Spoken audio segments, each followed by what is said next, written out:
regresar. Hoy voy a estar entrevistando al señor Carlos Soto. Carlos, el motivo por el cual escogí tu caso es por el hecho de que cuando te hicimos la liberación eras tú pastor de nuestra iglesia. Mucha gente me ha preguntado si una persona que está en su proceso de liberación puede ministrar, como si es correcto o aún si Dios puede utilizar a alguien que está aún siendo liberada. ¿Qué puedes responder a esta pregunta? Sí, yo pienso que por mi experiencia y la experiencia en relación a otras personas que hemos ministrado y que hemos estado en contacto con ellas, una persona en proceso de liberación sí puede ministrar porque Dios está usando el canal, el poder, la gracia de Dios, la sabiduría la da Dios, y el poder de Dios y su gracia fluye a través de esa persona pues ya, por un llamado que ya está ahí. Tal vez el único impedimento, no impedimento, pero lo que se da es un bloqueo, o sea, la plenitud de Dios, la plenitud de la gracia de Dios, del poder de Dios, se ve un tanto obstaculizada en cuanto al desarrollo del ministerio de la persona. Pero como que eso sea un limitante para que la persona pueda ministrar, pueda servir a Dios, yo no lo creo.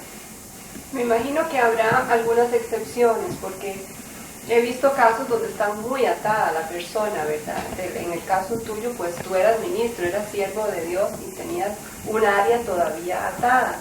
Pero hay personas que están bastante atadas todavía. A mí me daría miedo que ellos impongan manos sobre otros, porque he visto algunos daños hechos en ese sentido. Pero si la persona realmente está bien con Dios, puede seguir adelante con su ministerio, no porque descubra que de repente se da cuenta que necesita liberación, va a tirar todo y decir hasta que esto se complete, porque Dios va trabajando con uno sobre la marcha. Para tener claro el proceso por el cual Dios te ha ido pasando a lo largo de los años, me gustaría que compartieras con nosotros áreas emocionales donde Dios ha tenido que entrar, ya sea a través de sanidad interior, de psicología, de consejeros. ¿Cuáles son esas áreas donde ya Dios ha trabajado y donde ves que has superado en esas áreas? Una de esas áreas, y la que más problemas me dio, fue el área del temor. Por los traumas de infancia, a nivel espiritual, y las consecuencias del daño a nivel emocional, a nivel psicológico. El temor fue una de las áreas más difíciles en mi vida de superar, y a la fecha pues yo considero que Dios ha sanado lo que tiene que ver con los traumas del temor, el problema del temor. ¿Qué tipo de temores tuviste? Por ejemplo, miedo a la oscuridad, porque en muchas ocasiones me despertaba sobresaltado por pesadillas que tenía. Esto cuando podía dormir, cuando podía conciliar el sueño, y en varias ocasiones pude ver la manifestación de un espíritu delante de mi cama o a través de la ventana. Verlo no en tu mente, sino en el lugar. Verlo físicamente, o sea, materializado ahí frente a mí. O experiencias, por ejemplo, como que yo durmiendo, en el proceso de dormir, que me jalaran la cobija, que me movieran la cama. Esto antes de dormirme, o como dije anteriormente, al levantarme sobresaltado, o incluso muchas veces durante el día me sucedía este tipo de experiencias. Entonces, esos temores de los que me estás hablando realmente eran provocados por demonios, era porque estabas captando algo a nivel espiritual ahí, pero tuviste también temores por traumas, ¿verdad? Recuerdo el asunto de cuando casi te ahogaste varias veces, que eso ya fue una experiencia en este mundo natural, no algo espiritual. Sí, los traumas con respecto al ahogo empezaron en el momento del nacimiento. Yo nací con el cordón umbilical enrollado en el cuello. Y esto es un hecho que a muchas personas le sucede y se ve como algo aparentemente natural. En muchas ocasiones, en muchos casos, no es tan natural como se quiere. pretende ver, ¿verdad? En el caso mío no fue así, era un plan deliberado y ya establecido por Satanás para quitar mi vida. Luego de eso, a los 2 años, me quise ahogar con un tuco de hielo.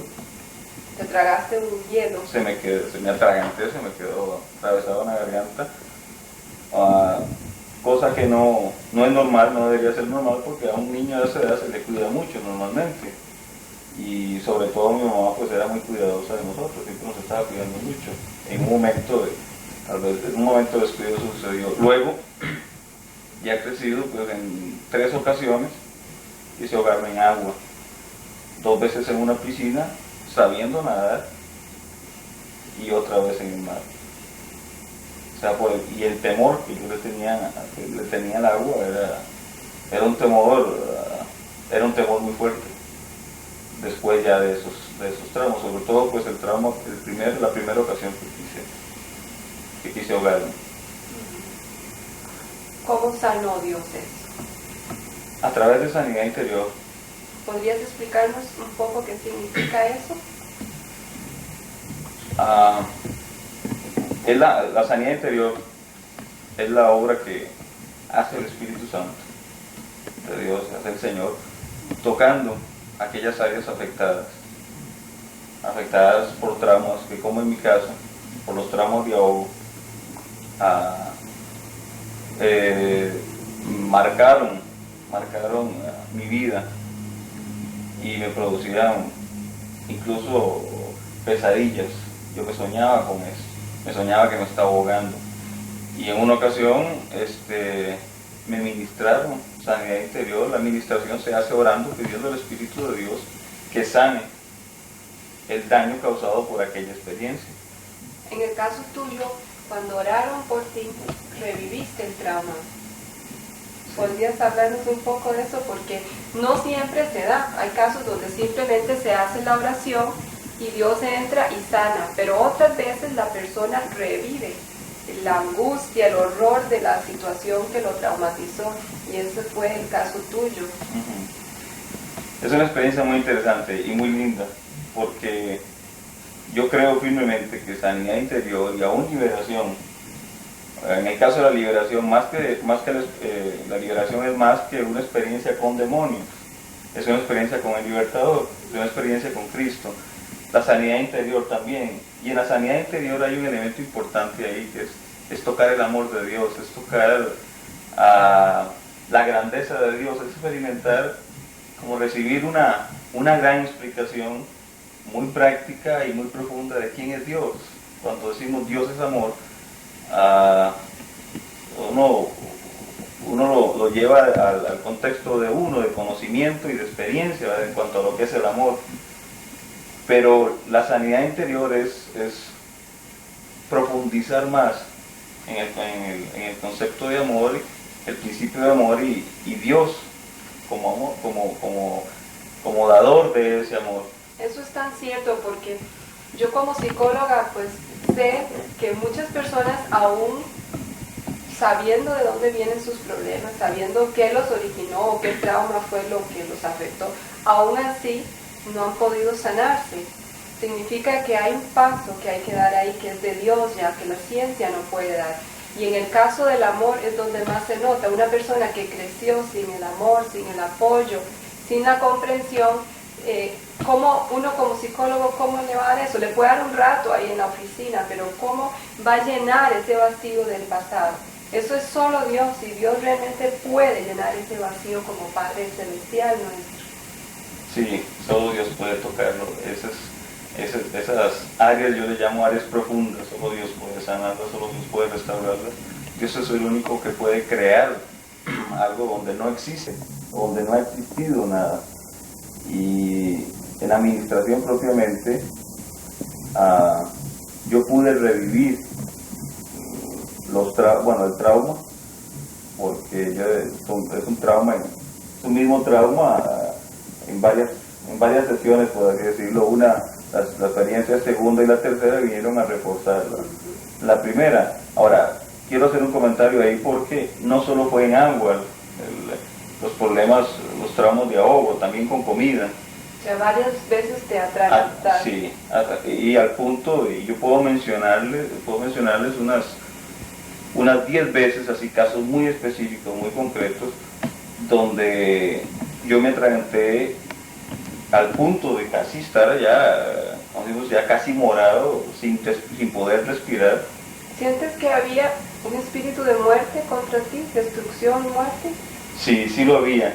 Y hay algo interesante en eso, porque una vez que me ministraron y yo pude revivir todo esto, y no fue un esfuerzo que yo hice por recordar, que eso es muy importante, no es un esfuerzo que uno hace, la sanidad interior no es un esfuerzo que uno hace por recordar algo que sucedió, una experiencia traumática, sino que es el Espíritu de Dios quien lo guía a uno y va sacando poco a poco aquello que está ahí guardado. A mí me gusta la idea de la luz. Jesús es la luz, ¿verdad? Y no es las tinieblas que hay en nuestro inconsciente. Me gusta orar pidiéndole a Jesús, que es la luz del mundo, que entre y alumbre esas tinieblas y que Él mismo vaya sacando con su luz ese recuerdo. Eso, él es el que guía, Él es el que va llevando va teniendo el control de lo que está sucediendo. Y una vez que el Señor fue sacando, recuerdo por recuerdo, circunstancia por circunstancia, Él fue sanando, fue limpiando. Y una experiencia interesante ahí es que después de que eso sucedió, yo sentí un alivio en mi garganta. Se quitó esa sensación. Sí, y tuve una sensación como de que mi garganta se hubiera ampliado. O sea, como si se le hubieran quitado, qué sé yo, unas paredes sobrepuestas ahí que obstruían, que hacían que el conducto estuviera obstruido, fuera más delgado de lo normal, diría yo. Cuando eso sucedió, yo experimenté esa sensación. Y de hecho, pues, todo esto, como mencioné hace un rato, obedeció a un plan por Satanás, ya algo establecido por Satanás. Y sí había influencia demoníaca, incluso en la administración, cuando el Señor trajo el recuerdo y yo me pude ver, yo me vi en la piscina y tengo tan clara la imagen del sol así encima mío, o sea, yo dentro del agua, el agua cubriéndome totalmente y yo con la cabeza levantada viendo el sol arriba. En el momento en que Dios estaba sanando, el Señor estaba sanando, a mi izquierda, yo vi al demonio a destrucción, el espíritu de destrucción, yo lo vi, a un lado mío, pero al otro lado, al lado derecho mío estaba Jesús. Esto durante tu sanidad interior. Eso dentro del proceso de sanidad interior. El proceso, o por lo menos esa administración, porque el proceso, ha sido todo un proceso. La sanidad interior en mi vida no solo fue una administración, sino han sido varias, pero en esa específicamente, esa fue una experiencia bastante larga, más de hora y media, donde yo reviví todo lo que sucedió. El Señor fue sanando esto. Yo pude identificar, en ese momento pude verlo al demonio hacia al lado mío. Incluso cuando sucedió algo muy interesante, a mí me llena de mucho gozo recordar esto, porque en la primera ocasión quien me sacó del agua fue mi papá. Cuando yo estaba reviviendo el trauma, yo lo recuerdo porque yo estaba consciente de lo que estaba pasando. No es un estado hipnótico ni nada por el estilo. Yo estaba consciente de lo que estaba pasando. Incluso en un principio, algo en mí se resistía. O sea, yo mismo de mi propia, inconscientemente tal vez algo resistía que aquello que el Espíritu Santo estaba trayendo surgiera. Algo en mí quería guardarlo. Era un trauma que yo no quería recordar y luchaba para nunca recordar porque me afectaba mucho. Pero en ese proceso, cuando ya el Señor empezó a sacarlo y llegué a la parte donde papá fue el que entró al agua a sacarme, yo necesité y yo empecé a pedir. Llamé a papá. Porque es importante para los que están viendo entender que no era simplemente que estabas recordando algo, o sea, estabas reviviéndolo, estabas, sí. O sea, papá, o sea, estabas pasando toda la angustia de esa experiencia. Era estar ahí, Eso es algo muy interesante, era estar ahí. Pero había una sensación diferente. O sea, no había una sensación total de desprotección. Porque hay una parte de mi consciente, que cree y creía en ese momento y cree aún y creerá en cuanto a la presencia del Señor ahí, el auxilio y el socorro del Señor. Y en ese momento que yo llamaba a papá, había un hermano, un misionero a la par nuestra, a la par mía, y cuando yo estiré los brazos, como sucedió ahí cuando en la piscina, cuando papá entró al agua, yo estiré los brazos y me agarré de él. En ese momento yo estiré los brazos y agarré a este misionero y pude identificarme plenamente con... Te sentiste protegido. Totalmente. Ahora, no fue solo abrazar a un hombre que representaba a mi papá, sino fue abrazar a Dios, fue abrazar al Señor. Y una parte de mí, la parte física, necesitaba ese contacto, pero espiritualmente, o sea, Dios era y integralmente, por supuesto, Dios era el que estaba llenando el vacío por incluso los efectos secundarios del trauma, podríamos decir. No sé si estos ya son aspectos que se pueden analizar más desde el punto de vista psicológico, ¿verdad? Pero Dios empezó a llenar y a sanar mucho del trauma en sí y de los efectos posteriores al trauma y a la experiencia. Otra área donde Dios ha venido trabajando a lo largo de varios años en tu vida es el área del rechazo.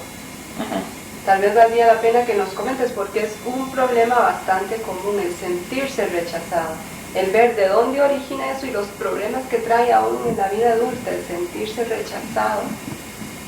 Sí, muchos de los problemas que vive el ser humano, y sobre bueno, en este caso nos compete los creyentes, es causado por el rechazo. Y el rechazo es una puerta que Satanás usa para limitarnos, para seguirnos dañando. Hace poco oyendo una administración de un hermano. Él guiaba a la concurrencia, estaba dando un seminario sobre sanidad interior, guiaba al auditorio en una oración. Y él decía que nosotros nos decía en ese momento que dijéramos, que repitiéramos con él una expresión que iba a ayudar a toda aquella persona que experimentaba el rechazo. Él decía, él dijo, repitan conmigo, yo no soy rechazable. Yo no soy rechazable. Y es cierto, pero cuando estamos en ese proceso, cuando empezamos a identificar nuestro problema de rechazo, es muy difícil. Es decir, no soy rechazable, pero por dentro me siento muy mal, me siento rechazado. Desde pequeño yo experimenté el rechazo y en ese proceso de sanidad interior, en una ocasión también, en una administración, yo reviví, el Señor me llevó a experimentar nuevamente en el vientre de mi madre, estando yo en el vientre de mi madre, cuando ya un espíritu de rechazo, un demonio de rechazo entró en ese momento. ¿A raíz de que hubo un rechazo de tu madre hacia ti en el vientre? No, el espíritu de rechazo es un espíritu generacional, es un espíritu familiar, que viene por generaciones. No fue necesariamente, y esto es algo muy importante porque cuando hablamos de rechazo y sobre todo rechazo en el vientre, hay una tendencia a buscar o a papá o a mamá y preguntar quién me rechazó. Sí. Y no necesariamente, porque en mi caso no fue así, ni papá ni mamá me rechazaron. Yo fui un hijo deseado, nací dentro, papá y mamá ya se habían casado, y o sea, dentro del orden de Dios se dio mi nacimiento en ese sentido, pero en ese momento un espíritu de rechazo tomó lugar ahí y yo me sentí solo, sentí abandono y una soledad tremenda en mi corazón, y sentía que nadie me quería. En el momento, ya cuando Dios sanó esto, fue muy lindo porque el Señor me llenó de una paz que yo no tenía. En tu liberación, recuerdo que se manifestó un demonio. Incluso yo te estaba haciendo la liberación y el demonio me dijo a mí, tú también lo has rechazado. ¿Recuerdas eso? Él te ponía a sentir que todas las personas te rechazaban cuando no era cierto, pero te hacía interpretar cosas de que me están rechazando. Y aún en el momento de la liberación el demonio me decía, tú también lo has rechazado. O sea, quería convencerte a toda costa de que era cierto. Sí, y esto fue un patrón en mi vida, o sea, sentir el rechazo de la gente. En algunas ocasiones, y yo entiendo esto como una obra de Satanás, en algunos momentos realmente Satanás inducía, seducía o influenciaba a las personas para que me rechazaran. O sea, que había rechazo real. Era real, pero en otras ocasiones era algo infundado. O sea, no me estaban rechazando y yo interpretaba actitudes, reacciones, comentarios de la gente como rechazo hacia mí. Incluso la indiferencia, o no tanto la indiferencia como el no tomarme en cuenta en algo que yo quería que me tomaran en cuenta. Y suena como un trabalengua, pero no necesariamente aquella persona tenía que tomarme en cuenta en algo determinado, que fue lo que pasó con vos. Entonces yo me sentía rechazado. Yo me sentía rechazado. Y esto unido a los otros traumas que todavía estaban en proceso de sanidad, era una lucha muy dura, era algo difícil de manejar. Era algo muy difícil de manejar. Y sobre todo, por ejemplo, uno como pastor, es difícil manejar esto. Sí, porque uno quiere que toda la congregación lo acepte y no necesariamente va a ser así. La crítica, por ejemplo. Si uno está en un lugar de autoridad, es blanco de críticas. Comentarios positivos y comentarios negativos. Uno predica un mensaje y no con todo el mundo queda bien. Entonces, es muy difícil, si hay rechazo, si hay problemas de rechazo, manejar la crítica. Incluso atreverse a decir lo que uno siente que Dios le está diciendo que diga, que uno sabe que hay gente que no lo quiere oír, pero ese temor al rechazo lo frena a uno un poquito. Bastante diría yo, para poder decir lo que realmente uno tiene que decir. Otro trauma que surgió en tu liberación fue ya hacia el final, fue por no haber podido estudiar en la universidad. Yo no sé si tú recuerdas que eso salió en tu liberación, pero hubo ahí un llanto, un gemir, un sentirte menos, un complejo porque no habías podido estudiar como otras personas, sin tomar en cuenta que realmente Dios tenía otros planes para tu vida, te quería para el ministerio, pero había ese mensaje de que yo valgo menos porque no pude estudiar y de sentirme mal porque no lo logré. Ahí hay una programación, lo que por lo menos esa es la forma que yo veo, una programación negativa. Y la palabra vago, vagabundo, siempre me fue dicha, sobre todo por mi papá. Usted es un vago, usted es un vagabundo. Y expresiones de este tipo. Y por otro lado también la maldición de fracaso. También formó parte de toda una estrategia del enemigo para dañarme. Y yo en un momento, pues, en ese momento, y era algo que estaba guardado en mi corazón, yo asociaba el tener una carrera, el ser un profesional, con lo que podríamos llamar un peldaño o un logro para mejorar la autoimagen, la seguridad de mí mismo y poder evadir un poco el rechazo de la gente, que a veces yo sentía que la gente me rechazaba porque yo no daba cierta talla, podríamos decir.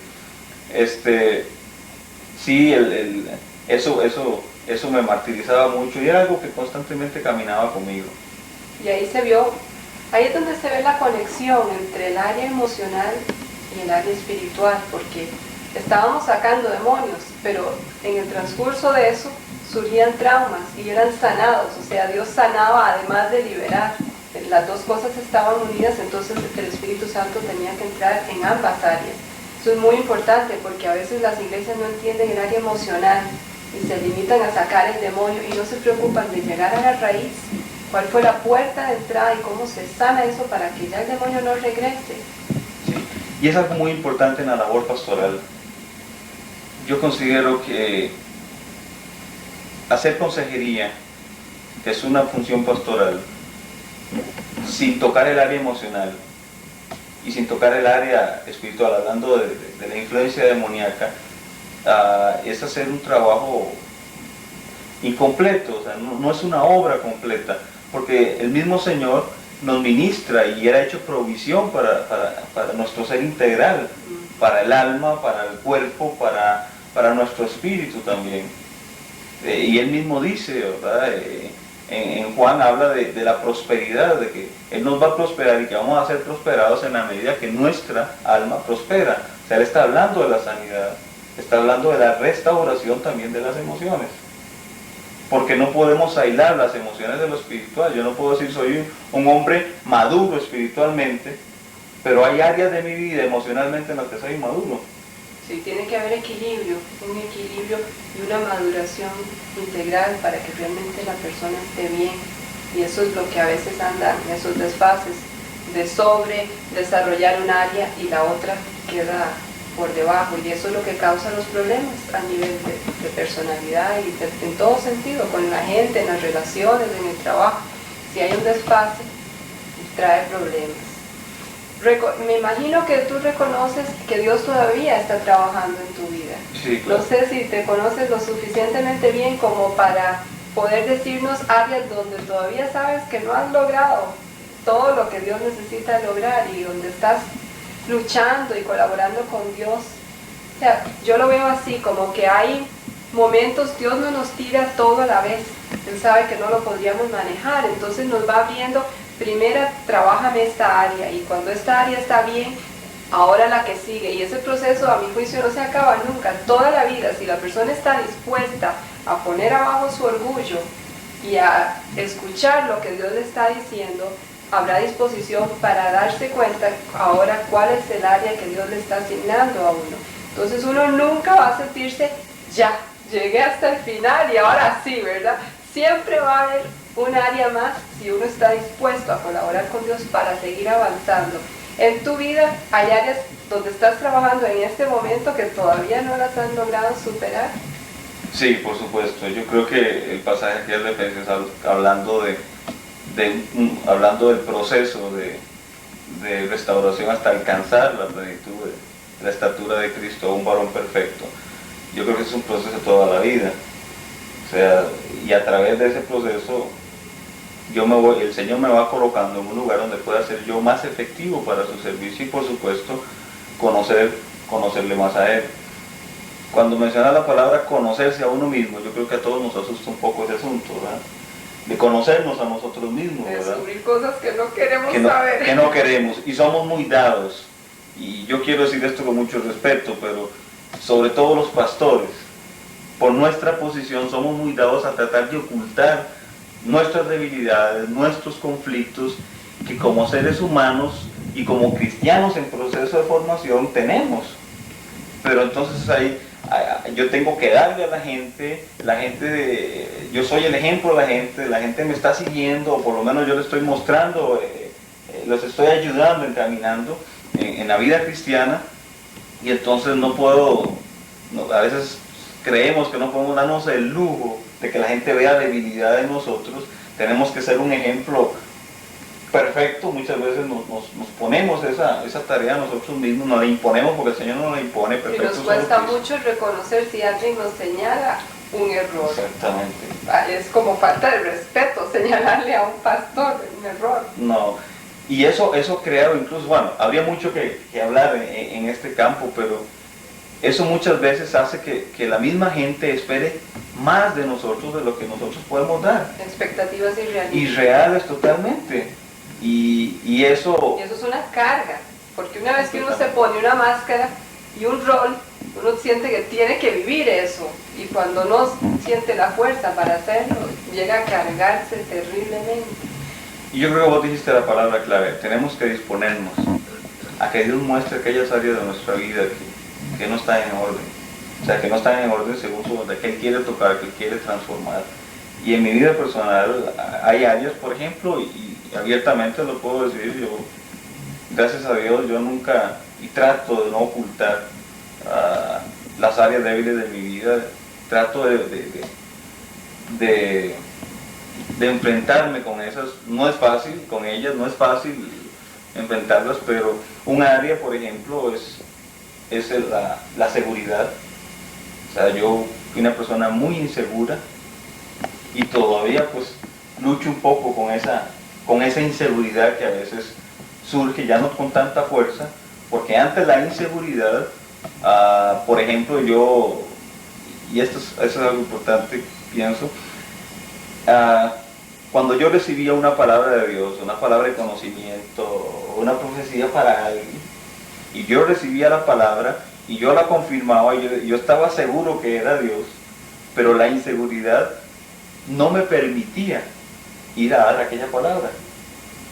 Y entonces, cuando yo cuestionaba,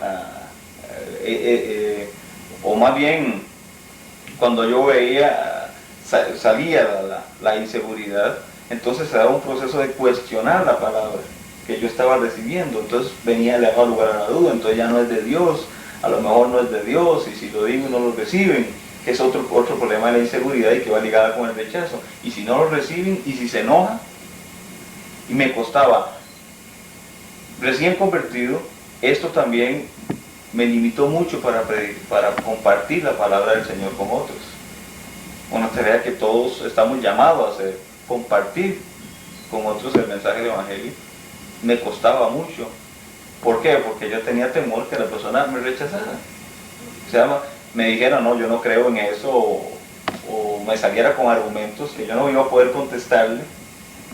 Y el Señor es muy claro en la palabra que nosotros no debemos preocuparnos, porque hay que decir que el Espíritu Santo nos va a dar lo que tenemos que dar en el momento. Pero a estas alturas yo considero, con la gracia de Dios, que mucho de esto yo lo he superado. El área de la disciplina, por ejemplo, que fue uno de los factores, la indisciplina, que venía por la rebeldía, consecuencia del rechazo,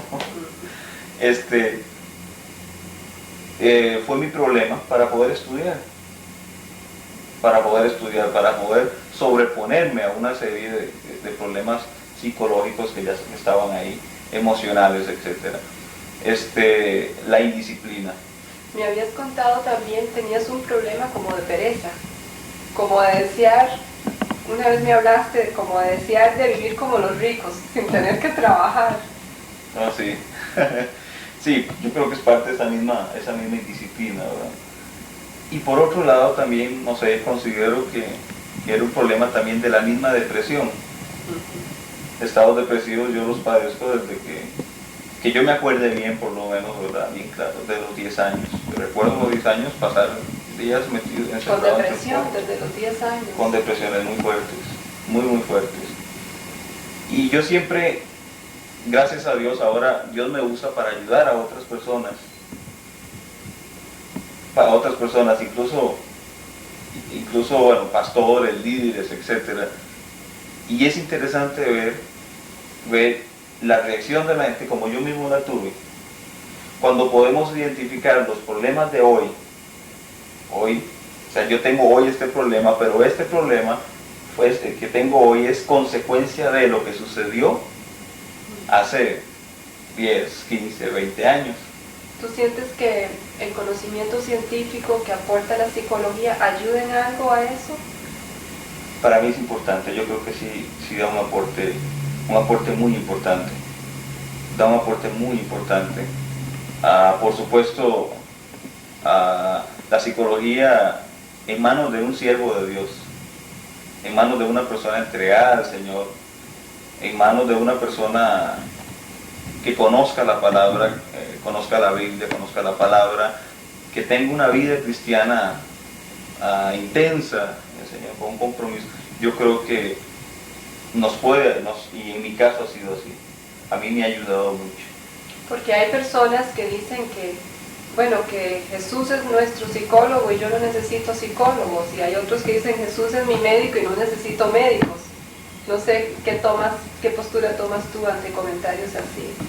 Yo creo que hay conocimientos que Dios le ha dado al hombre y que no solo el Señor se los ha dado a los pastores o a los líderes, que solo ellos los tienen.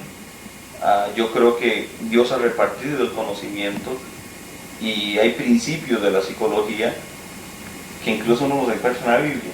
Claro. Están en la Biblia, son bíblicos. Ahora hay una serie de ramificaciones de la psicología que se alejan en muchas ocasiones, se alejan de lo que es la sana doctrina de la palabra de Dios, pero hay principios que están ahí en la Biblia. Y podríamos citar casos como David, como el caso de David, como el mismo diálogo entre Jesús y la mujer samaritana, por ejemplo. Uno ve que hay principios que son de Dios, que la psicología los ha tomado y tienen resultados positivos. Entonces yo digo, si son principios de Dios, entonces tienen que funcionar en la vida nuestra. Yo al menos he visto cómo mis estudios de psicología me han ayudado para saber cómo ministrar mejor sanidad interior. O sea, uno ya sabe como cuáles son las conexiones que se hacen aquí en la mente para producir ciertos síntomas, cierta sensación, cierta tendencia o actitud. Y me ha ayudado tremendamente tener ese conocimiento a la hora aún de funcionar con el poder de Dios, pero guiado por ciertos estudios. Pasemos ahora al tema de tu liberación.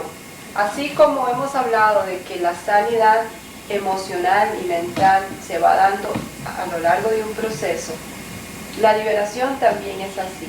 Háblanos un poco de tu proceso de liberación, cómo Dios ha ido sacando demonios de tu vida a lo largo de años. A estas alturas yo tengo 12 años de ser creyente. Y desde que yo me entregué al Señor, empezó el proceso de liberación. ¿Tú sientes que cuando te entregaste a Dios, ahí mismo hubo cierta liberación, hubo demonios que salieron? No tanto cuando yo me entregué al Señor, porque el trato de Dios, bueno, por lo menos que yo sea consciente.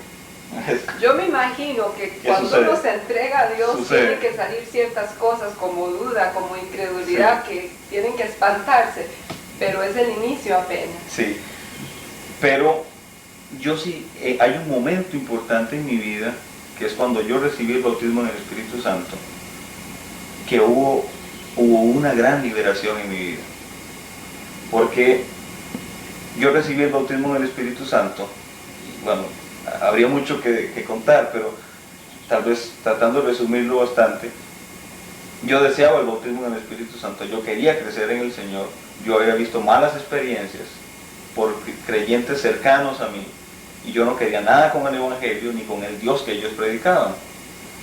Incluso hasta yo hacía burla, y familiares míos cercanos, yo hacía burla de ellos, y yo no quería nada con ese Dios que ellos predicaban. Cuando yo me convertí, yo le dije al Señor, o sea, cuando yo respondí al toque del Señor, yo le dije al Señor, una expresión muy nuestra, yo le dije, Señor, yo no quiero ser un cristiano calientabancas, que yo te voy a servir, yo quiero servirte, y yo quiero ser un cristiano, no del montón, sino un cristiano comprometido. Ahora, después, yo no sabía las consecuencias de aquello que yo estaba proclamando, de aquello que yo estaba diciendo, que estaba proclamando en ese momento. Pero cuando yo recibí el bautismo en el Espíritu Santo, yo lo necesitaba, yo lo deseaba. Lo recibí en un momento cuando no se estaba ministrando eso, estaba recién empezando el culto, la reunión. Al segundo canto el Espíritu Santo vino sobre mí. Y 55 minutos después terminó la experiencia. Cuando yo abrí los ojos, la gente estaba, los más espirituales, digo yo, estaban orando. Otros estaban conversando y otros, pues, estaban incluso fuera del local donde estábamos reunidos. Y cuando yo terminé esta experiencia, yo estaba bañado en sudor. Y yo vi al Señor y yo vi cómo Él arrancaba cosas de mí. ¿En ese momento entendías que eran demonios o no? Todavía no. No lo entendía, lo llegué a entender después. ¿Cuándo supiste que había demonios en tu vida? Yo supe que había demonios en mi vida, bueno, eso que uno sospecha pero no quiere aceptarlo. Dios empezó a inquietarme mucho con esto.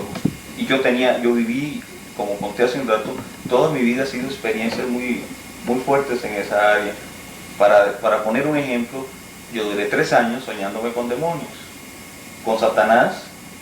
Y algunos dicen, es que no, usted no se sueña, no fue que se soñó con Satanás, es un demonio. No, yo sé la diferencia cuando es Satanás y cuando son demonios. Y en los sueños era muy evidente y muy claro. Experiencias de ese tipo acompañaron mi vida por mucho tiempo. Pero empecé a inquietarme cuando leí un libro de Don Bashan, Líbranos del Mal. Yo me identifiqué mucho con él, porque él tenía problemas de temor. Y al final él se autolibera. O sea, él toma el poder de Dios y se hace una autoliberación, y el espíritu de temor sale por vómito. Y en toda la narración de él, de su vida, de su experiencia, y como Dios lo llamó a él al ministerio de liberación, yo me identifiqué mucho con él. Entonces, por primera vez yo acepté que tenía un demonio. No tenía toda la información, porque el libro no da mucha información al respecto. La información se completó cuando leí tu primer libro, que sí es más específico, ¿verdad? Entonces yo dije, sí, yo tengo demonios, yo necesito liberación. Cuesta reconocerlo, ¿verdad? Cuesta. Y más para un cristiano de años. Sí, cuesta reconocerlo, porque mi primera lucha fue, yo me entregué a Cristo, me bauticé en agua, fui bautizado en el Espíritu Santo. Yo no tengo demonios, no puedo tener demonios. El Espíritu de Dios no puede cohabitar con un espíritu inmundo. Esa era mi posición. Y con la rebeldía que me caracterizaba, yo era muy firme en esa decisión. Y yo decía, no puede ser. Y esa fue mi lucha. Ahora, en aquel tiempo no había acceso a tanta información como lo hay hoy. Hay muchas personas que ministran sobre esto, y en muchas iglesias esto se practica, es parte de la vida de la iglesia. Para mí debe ser lo común, parte de la vida corriente de la iglesia, de la vida práctica de la iglesia. Como lo era en el principio. Como lo era en el principio. En aquel tiempo no existía esta facilidad que teníamos. Entonces era una lucha conmigo mismo. Yo dije, ¿con quién voy a ir a hablar de esto? Y con tu propia teología. Sí, por supuesto, o sea, según mis interpretaciones. Pero ya después con el libro tuyo, y luego ya que fui al primer curso, luego fue que vos diste esa liberación. Entonces ya el conocimiento se me amplió, y entonces ya empecé aún siempre con lucha, yo mismo luchando contra ese concepto y los mismos demonios dentro de mí, y luchando. Incluso la experiencia, parte de mi liberación, yo mismo me la hice.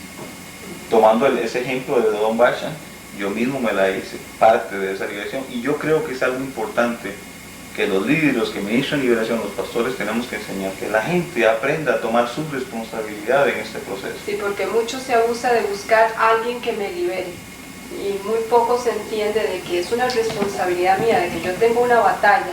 Por otro lado, no caer en el orgullo de sentir que yo puedo hacer todo mi trabajo de liberación, porque entonces entramos en orgullo, y siempre va a haber unas áreas donde Dios no va a permitir que surta efecto la autoliberación, precisamente para que agachemos la cabeza, busquemos a alguien y le digamos, ministrame, por favor, necesito ayuda.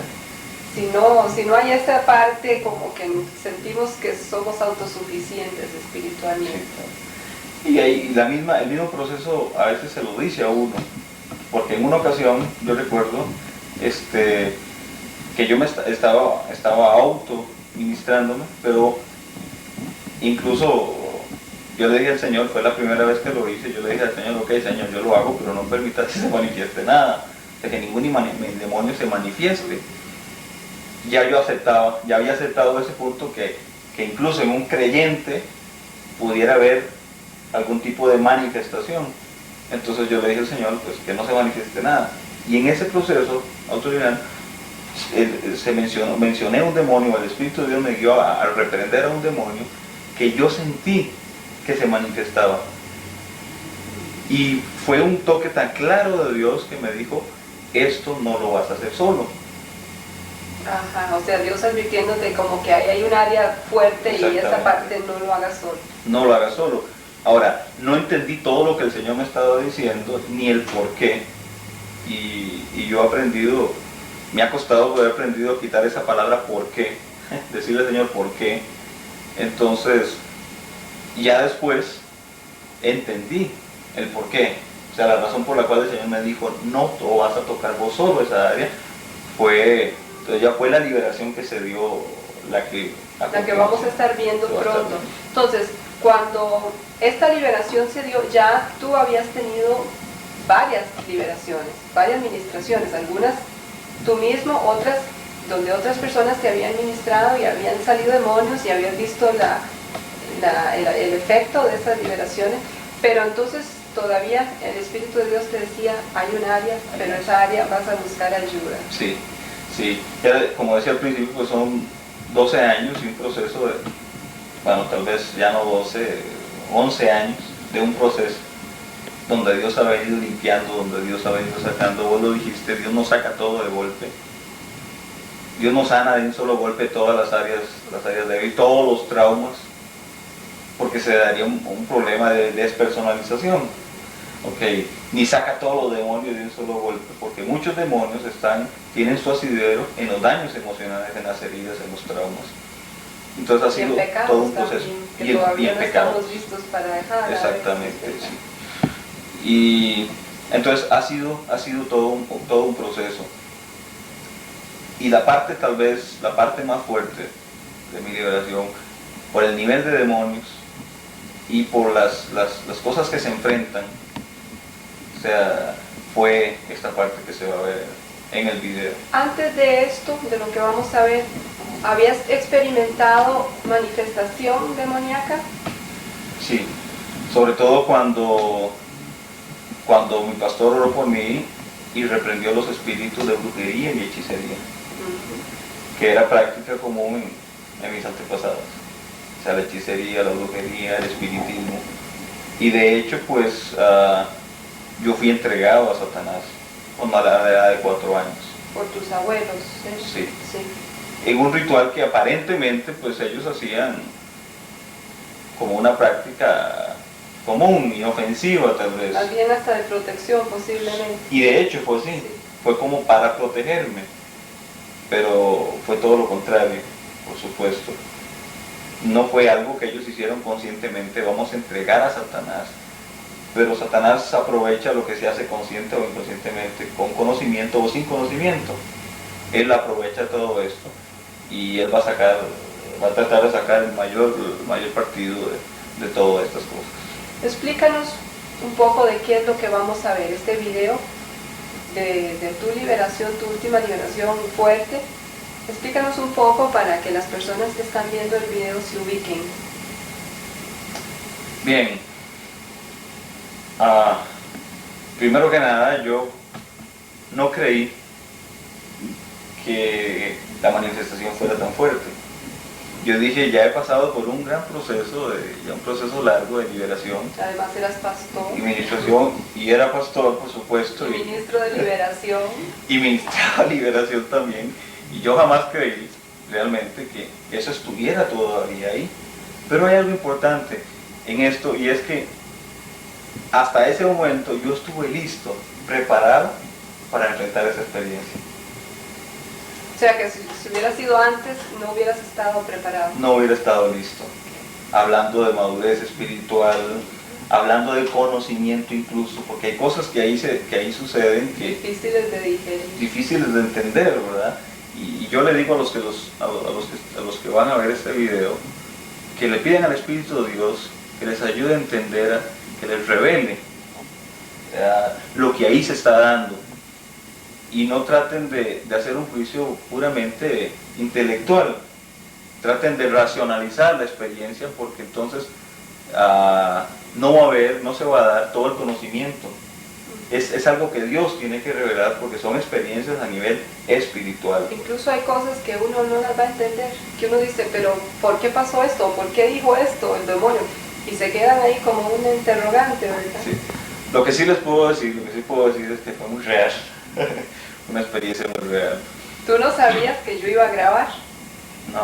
Normalmente no hago eso, casi siempre cuando voy a grabar una sesión lo hago con permiso de la persona, Yo consideré que tenía el permiso por el ser que tú trabajabas ahí con nosotros en el ministerio y no sabía si iba a haber manifestación o no, pero el Espíritu Santo lo sabía porque me devolví incluso, ya yo estaba en mi carro y sentí, voy a llevar la cámara, por si acaso, y la llevé y la puse ahí, ni siquiera la monté, o sea, hasta que ya hubo manifestación del demonio, yo dije, ahora sí filmo, por si mi cuenta se está dando, pero al final de todas maneras tú sabías. Ahora, yo te había preguntado, porque sí, te diste cuenta en cierto momento que yo estaba filmando, y yo te había preguntado al final que si eso te afectó en alguna forma, y dijiste que un poco, o sea, al saber que te estaban filmando la manifestación, pero no quitó, no impidió el proceso. No, no lo impidió. Sí, al principio me afectó un poco, pero ya después mi atención se quitó de la cámara y yo quería ser libre. Yo quería quitarme eso que me estaba molestando, siendo que el Señor lo estaba sacando, que el Señor lo estaba mostrando. ¿Tú ves algún valor en que se haya filmado? Sí, para mí es muy importante esto porque yo sé que a muchas personas les va a ayudar, les va a servir, y de hecho ya ha sucedido. Incluso, y esto lo cuento con permiso de mi esposa, ella fue liberada. Hay una parte de mi liberación que a ella la tocó. Y un demonio salió de ella. Estábamos varios hermanos en la iglesia viendo este video, viendo la liberación, y de un pronto a otro, mi esposa se encogió, se recogió así los brazos, se puso rígida, y empezó a gritar que no,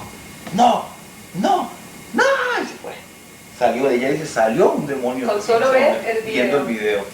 Luego otro hermano, ahí mismo, en otra parte de la liberación,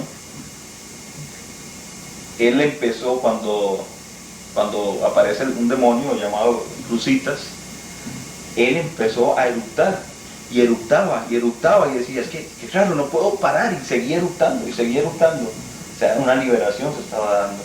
Entonces son cosas que me han confirmado a mí que Dios está usando y quiere usar este video. ¿Te impactó ver tu liberación, verte en esa manifestación tan fuerte? ¿Te afectó en alguna forma? Sí, por supuesto, porque es muy diferente.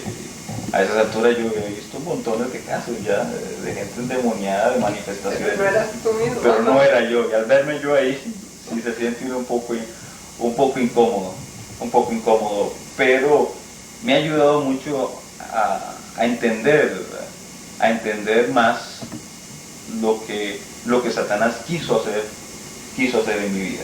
Yo sé que requiere valentía dejar que otras personas vean su proceso de liberación, y así en pantalla y todo, porque hay esa tendencia humana a esconder, ¿verdad? Pero es tan importante, y si pensamos que Jesús nunca lo hizo en privado, al menos todo lo que dice la Biblia es que era ahí, se encontraba en el camino, en la calle al endemoniado, y ahí lo ministraba frente a todas las personas. Yo creo que él sabía muy bien lo que estaba haciendo, porque como impacta tanto ver el poder de Dios en acción, eso hace que la gente se entregue a Dios. Y yo creo que las personas cuyos procesos se han filmado, es muy bueno que puedan poner abajo su orgullo y dejar que otros lo vean como lo estás haciendo tú en este caso, porque estos videos pueden ayudar a mucha gente. Aún así, como tú dices, el video mismo puede tener unción. El libro también, me han contado personas que al leer, una señora me dijo que leyó 3 páginas de mi primer libro y se comenzó a manifestar. O sea, que Dios puede poner su poder en un libro, en una carta, en un video, y además del conocimiento del que llega a través de eso, para que la persona misma entienda que necesita liberación y busque cómo obtenerla. Incluso hay algo ahí que muchas veces impide que una persona busque liberación, y es, por supuesto, un mal concepto de lo que es liberación. Se asocia liberación con pecado, o sea, demonios, digo, con pecado. Como algo de lo cual avergonzarse, que yo tuve que pasar por liberación. Yo más bien me alegro de que Cristo me haya liberado. Por supuesto, claro. Y yo me siento mucho gozo en mi corazón, porque yo me pongo a pensar en mi condición, en mi situación antes de la liberación. Y para explicarlo así rápidamente, lo que yo sentía era como una mano que me oprimía.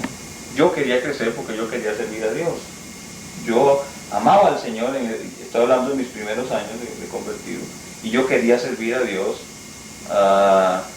Y yo sentía que yo buscaba y tenía mucha sed de Dios, pero no recibía todo lo que yo quería, lo que yo necesitaba, y algo más, lo que yo sentía que Dios tenía para mí.